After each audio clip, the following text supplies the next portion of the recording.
Olá pessoal, Pai Jonathan aqui de novo.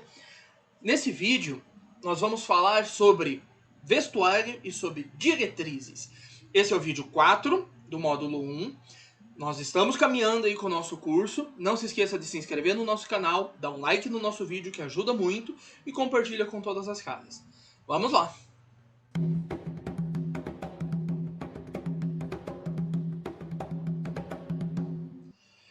Para iniciar nossa conversa, eu quero focar no seguinte.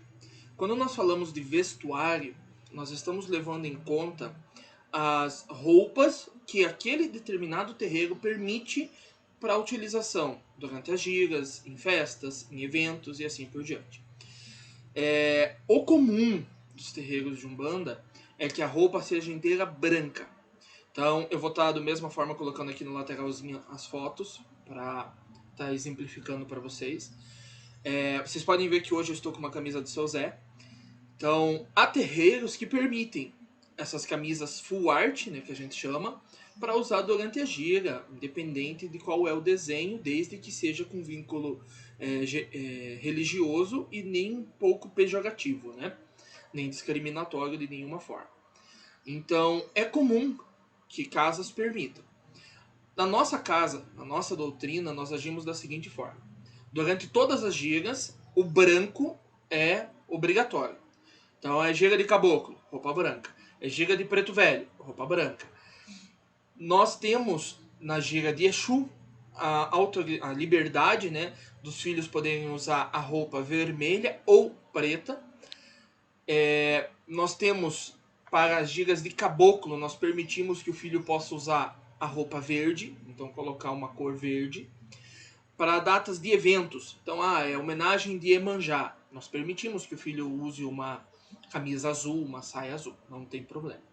O que nós entendemos com a roupa é o seguinte: a ideia da roupa branca, de toda a sua corrente estar de branco, além de toda a parte misticista, eu acho que eu até falei errado a palavra, a parte mística, tá? Da questão do branco, de ser a união das cores, de ser a paz, de ser a cor de Oxalá. Além de tudo isso, ela simboliza uma coisa: a igualdade entre todos. Então todos na corrente vão estar com a mesma cor, com a mesma roupa, para que não haja nenhum tipo de inveja, discriminação, ou a roupa dele é mais pomposa, a roupa dele é mais bonita. No entanto, isso varia da doutrina de cada casa. Cada casa segue seus princípios. Aqui, no terreiro de Umbanda Aprendiz e Caboclo, nós seguimos dessa forma. Então, homens usam assim, mulheres usam assim. Então, há casas que liberam que a mulher possa já ficar sem a saia, não precisa ficar com a saia, só usando a calça mesmo. Mas isso é muito cultural de casa para casa. O uso da saia se iniciou porque a religião se iniciou numa época em que mulher usava saia. Numa época em que mulher não tinha o costume da utilização da calça apenas. Além disso, várias das entidades femininas que chegam, pombogiras, preta velhas, baianas, são entidades antigas, são espíritos antigos, e elas se sentem confortáveis e bem trabalhando em terra quando o seu cavalo, o seu médium, o seu filho está de saia. Então, não é regra que todas vão ser assim, mas comumente funciona dessa forma. Então, comumente você vê os guias femininos, então preta velha, né, pombogira, baiana, boiadeira, trabalhando dessa forma. Varia muito de casa para casa essas informações, varia muito, porque cada casa segue uma regrinha específica. Nós aqui autorizamos apenas o branco com a logomarca do terreiro. Em dias de festas e homenagens, nós liberamos o uso de camisas full art, como essa aqui. Então a gente libera aqui, daí pode usar. Mas são situações pontuais durante o ano, durante os eventos. Para que não haja muito... para que não fuja muito da doutrina do branco. Para que as pessoas lembrem que o importante é a roupa branca. Tá? Então, vestuário é mais ou menos isso. Eu vou colocar aqui agora fotinhos aqui dos dois ladinhos, para vocês verem. Isso é o tipo de roupa que não se vem para um terreiro. Porque a roupa no terreiro, o guia não se importa. Tá? Começamos por aí. O guia não vai se importar se tem uma filha da corrente com uma roupa decotada. O guia não se importa. A corrente se incomoda. Os filhos da casa se incomodam, tá? Então, por isso que as diretrizes, que é o nosso próximo tópico agora, elas da casa que a gente chama de regimento interno, tá? O regimento interno é onde são colocadas todas as regras, as orientações, os direitos, deveres e obrigações do médico. E lá tem que estar informando esses filhos que roupas apertadas, roupas decotadas, curtas, essas roupas prejudicam o momento da gira. Por que prejudicam? O guia não vai se importar, mas a corrente vai. Pensa assim, você precisa que na corrente todos estejam concentrados, todos estejam focados num objetivo.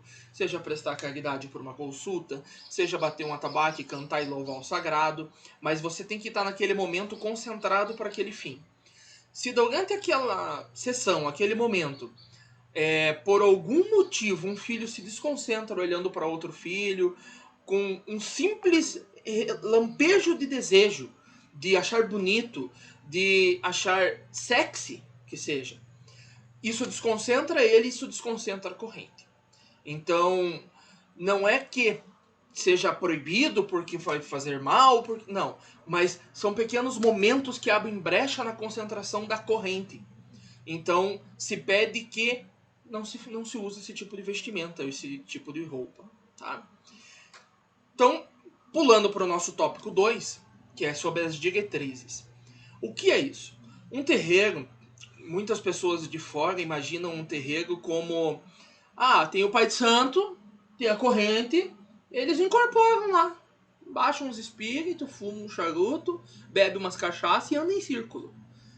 Muitas pessoas pensam que é isso. Ou muitas ainda pensam que tem uma imagem do diabo no meio do terreiro e que a gente vai lá para fazer mal para as pessoas. A gente vai lá para derrubar, puxar o tapete dos outros. Não é isso. Terreiro nunca foi isso e não é isso. Terreiro é muito mais lindo, muito mais puro do que muitos lugares por aí.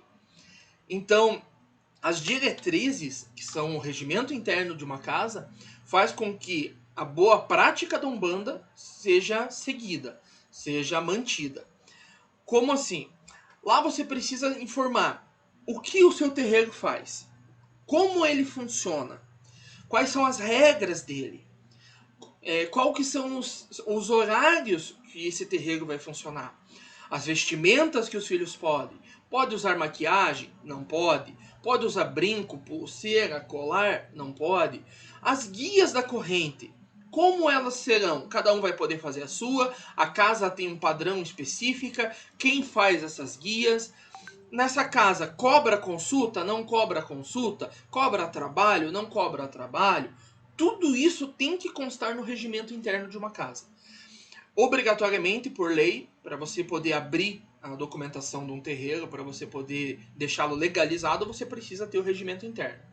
Mas nem sempre o regimento interno, que é levado para cartório, é usado juridicamente, é o mesmo documento com as regras da casa. Em minha casa é tudo junto, a gente deixou tudo junto e não tem por que ter dois documentos, é um só que contempla tudo. Hoje, quando ele começou, ele tinha acho que 2 ou 3 páginas, hoje ele já tem 16. Por quê? A nossa regra da casa é assim, a nossa hierarquia, então todo aquele meu conselho, nós já falamos de hierarquia no último vídeo, quem perdeu, vou deixar o link lá, vai ficar no card lá no final do vídeo, daí é só acessar, tá bom?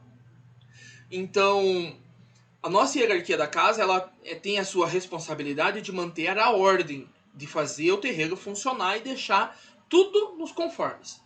Porém, eles não podem simplesmente agirem com um poder, que eles não existe poder para a hierarquia, já falamos disso. Eles têm que agir com bom senso, tendo uma lei, uma norma, uma diretriz para seguir. Eles não podem simplesmente seguir e dizer eu acho que está certo. Não. Um capitão não pode dizer eu acho que é assim. Não.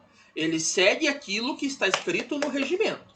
Se no regimento diz que a mulher não pode usar batom vermelho durante a gira, agora ele pode cobrar uma pessoa e dizer, olha, Dona Maria, a senhora está de batom vermelho, nosso regimento diz que não pode, então por favor, tira.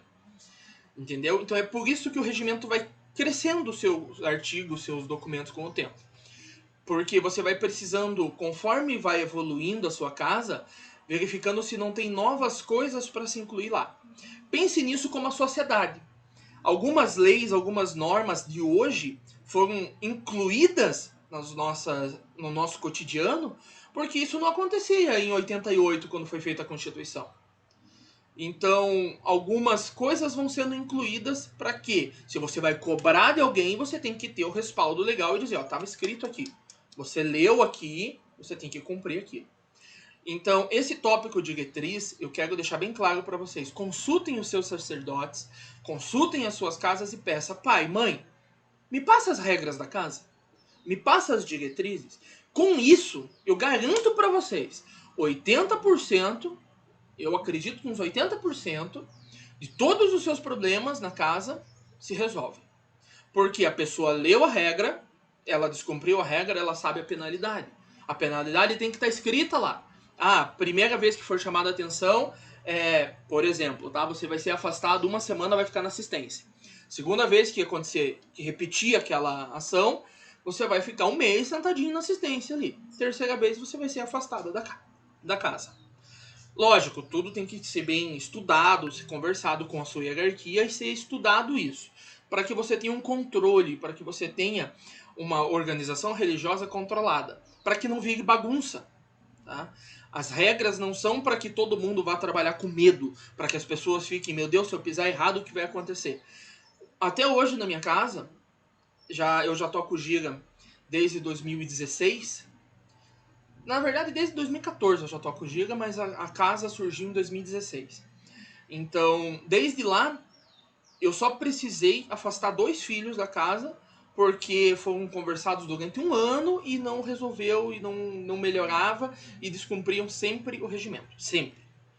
E a gente foi prorrogando, foi conversando, e até que chegou o momento que não deu mais. Então, o regimento tem que existir as diretrizes, tem que existir a cobrança e tem que ter ser ponderada a forma de você ir atrás das pessoas, conversar com a pessoa, tentar gesticular, tentar conversar para que ela aprenda aquilo. Um terreiro ele não deve ser um juiz para dar sentença, ele deve ser uma escola para ensinar. Se a pessoa errar, você pega pela mão e ensina. Ela errou de novo, você pega pela mão e ensina. Errou de novo, você pega pela mão e ensina. Um terreiro é para ensinar. Um terreiro não é para bater nas pessoas. Então, isso é a minha visão, de novo. Eu sempre deixo bem claro que a minha visão de Umbanda é a minha responsabilidade. Eu sou o autor das minhas palavras. E caso tudo isso que eu esteja falando vá em desacordo com a doutrina da sua casa, fale com seu pai de santo. Fale com seu dirigente. Porque é ele que vai saber lhe orientar, que vai saber lhe passar como funciona a sua casa. Tá bom, pessoal? Esse vídeo é isso. Vou ficar por aqui. Agradeço a todos. Obrigado. Quem estiver assistindo esse curso, daqui a pouco nós vamos ter as outras aulas. Espero que estejam gostando. Deixa aí nos comentários a informação. Estão gostando? Tá bacana? Quer que eu contextualize um pouquinho mais? Tô falando muito rápido, tô falando muito devagar, o vídeo tá muito curto, tá bom? Obrigado a todos, que Oxalá abençoe, até mais.